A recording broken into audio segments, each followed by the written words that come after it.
Kurš bija Latvijas pirmais prezidents? Zaļš te iela.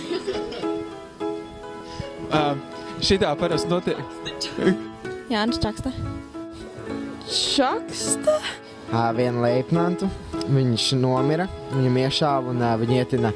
Viņu vajadzēja kaut kur ietīt, lai pārnest otrā Daugavas krastā. Līdz ar to viņi ietina baltā drānētā, izrādot cieņu pret viņu.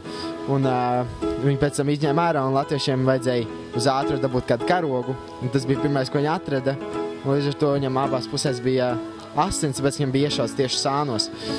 Un līdz ar to viņi pēc tam pārnes pāri un ar latviešu karogu gāja, tā arī viņš ir. Šito es nezināju. Un kurš bija pirmais Latvijas prezidents? Čakste? Karls Ulmans. Nē. Es nezinu, man ir Ulmans tikai galvā. Bet tas nebija pirmais. Čakste? Man. Es minēšu Čakste. Čakste. Tas ir karodziņš. Tev muguras tāpatās. Un pirmais Latvijas prezidents, kurš bija?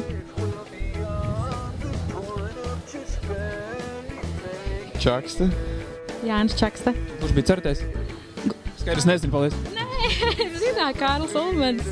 Es pat zinu 2. 3. Alberts Kviesis bija 2. un Gustavs Zemgals 3.